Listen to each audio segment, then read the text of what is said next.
So guys, for years I have said and believed that we are living in some kind of prison system or even prison planet, and that the only way out is by raising your frequency through meditation, especially Kundalini meditation.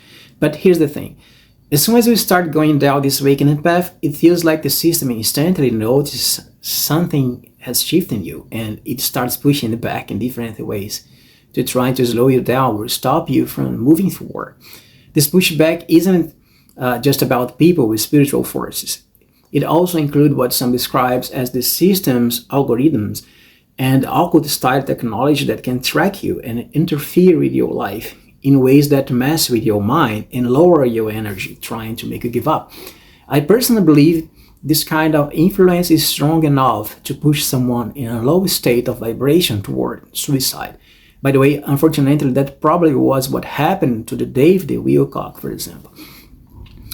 So from this perspective, it feels like there is a really complex situation for anyone trying to escape the system and make this lifetime their last one by, reaching enlightenment. There are a lot of seen and unseen forces that seems to get in the way.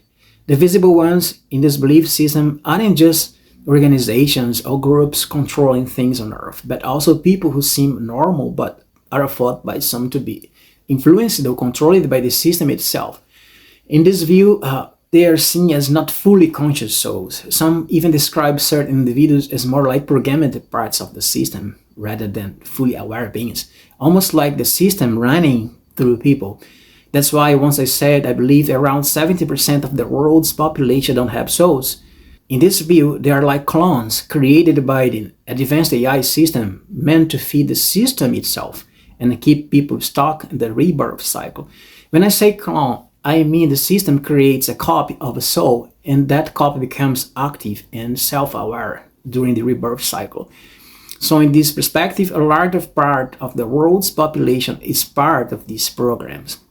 From this view, these individuals become part of how the system runs and can be used knowingly or unknowingly to create pressure or resistance when someone starts waking up.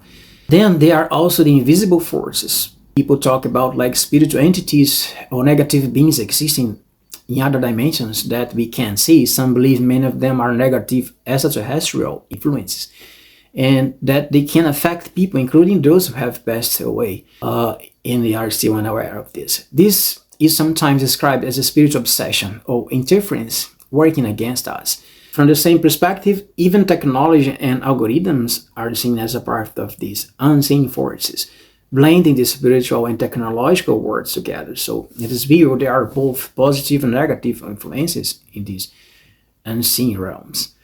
Some trying to help, others trying to keep people stuck in the cycle. When you look at it in this way, it can feel like a very intense situation to be in. That's why the advice is usually not to fight it directly, because that can pull you deeper into the conflict and the struggle. Instead, focus on peace, meditation, letting go of attachment, whether that's people, animals, money, power, or status.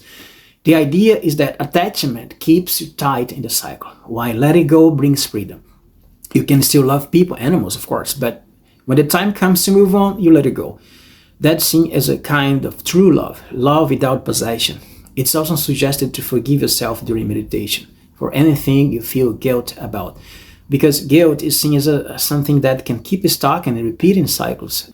So by following this kind of path, the belief is that you can eventually move beyond the game and return to a higher state of existence, or what some would call your original energetic or cosmic home. Thanks for watching. I'll see you next time.